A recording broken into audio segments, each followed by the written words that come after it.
Your roadmap to the latest in auto. Welcome to Highway Herald. Once a symbol of rebirth in U.S. manufacturing, America's automotive heartland is now bracing for turmoil. Hyundai, the South Korean powerhouse that turned Alabama and Georgia into thriving hubs, faces its toughest challenge yet. A sweeping immigration raid stalled billion-dollar projects overnight, while tariffs pushed once affordable cars into near-luxury territory.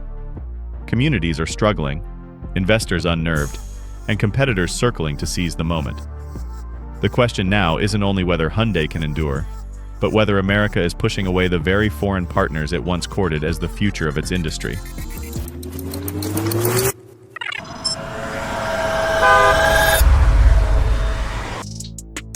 Hyundai's rise from Southern gamble to national symbol. When Hyundai set up shop in the American South, it wasn't just building factories, it was reshaping local economies.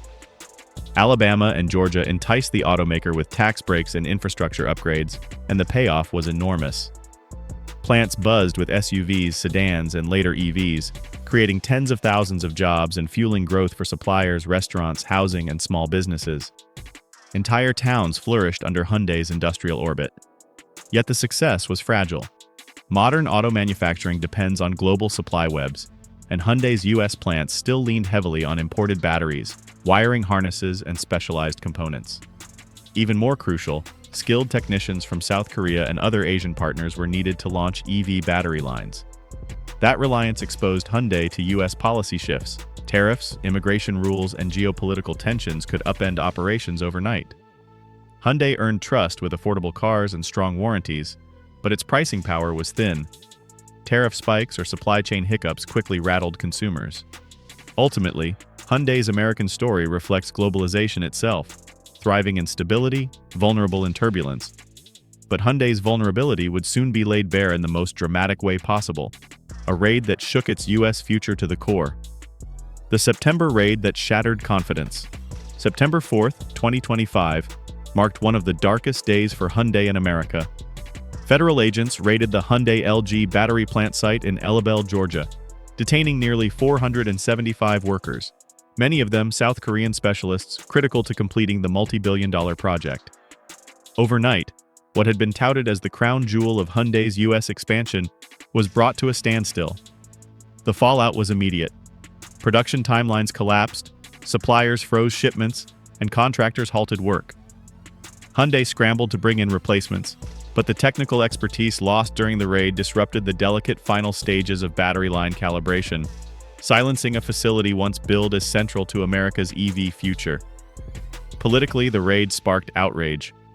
Seoul condemned the detentions, pointing out that many workers were legally in the U.S., a fact later supported by leaked documents. Investors across Asia and Europe recoiled, questioning whether America was still a safe place for billions in clean energy projects. Locally, Savannah and nearby towns felt the shock as restaurants, suppliers, and families tied to Hyundai's expansion faced sudden economic uncertainty. And while the raid dealt a sudden visible blow, another force had already been grinding away at Hyundai's strength: tariffs and trade wars. Before we delve deeper, we'd appreciate it if you could subscribe to Highway Herald. Your support fuels our passion to create more content like this. Now, let's explore the next one: tariffs, trade wars, and Hyundai's squeezed future. Even before the raid, Hyundai was reeling under Trump's America First trade policies.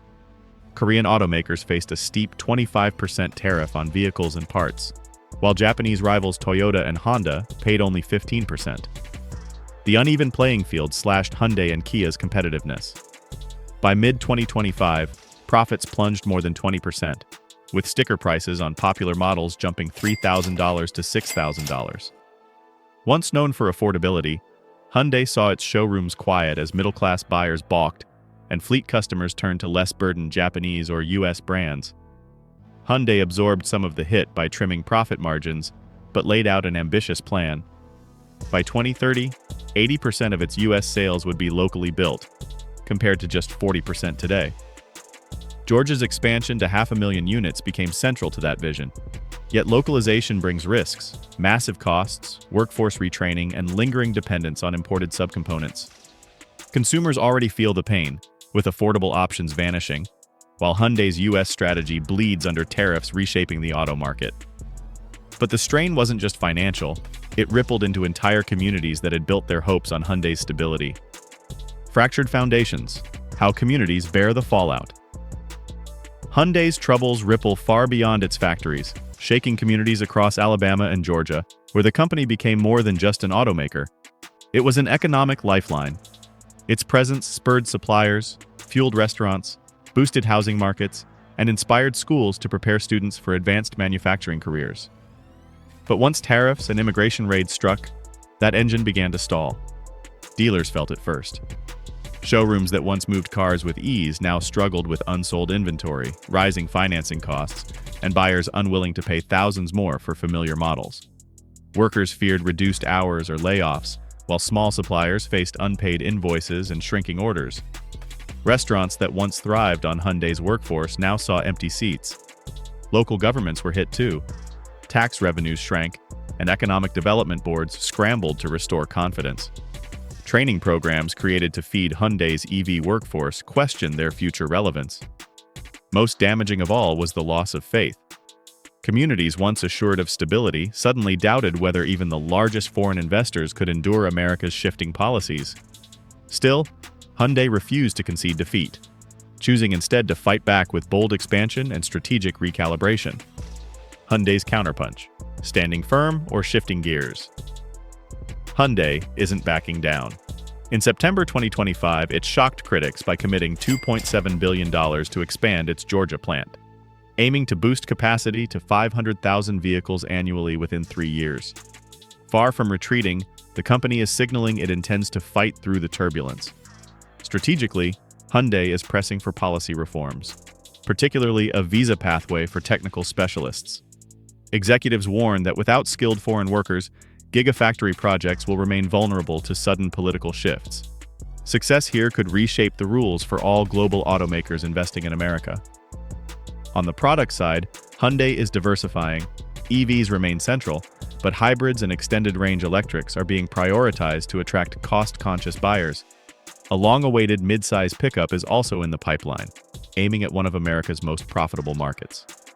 Financially, Hyundai cut profit expectations, but plans recovery by 2027 through supplier diversification, automation, and scale efficiencies. Still, risks loom. Tariffs, policy swings, and immigration hurdles could turn bold expansion into a precarious gamble. Which leads us to the big question: will Hyundai endure, or is this the beginning of an exit? Verdict: endurance or exit. Hyundai stands at a critical crossroads. The September raid revealed how fragile foreign-backed manufacturing can be when policies shift overnight.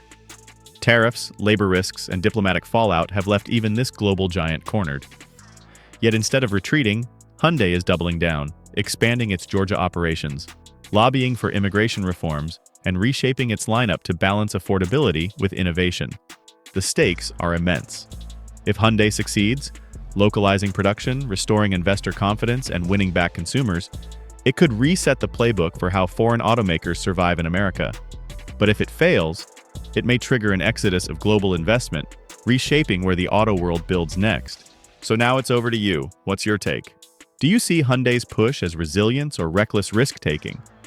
Are tariffs protecting U.S. industry or punishing consumers? If Hyundai endures, will automakers rethink politics for good? Drop your thoughts in the comments below. We love to hear your take. Make sure to hit that subscribe button so you don't miss future updates and deep dives from the auto world. Until next time, thank you for riding along with Highway Herald. Thanks for watching and see you next time.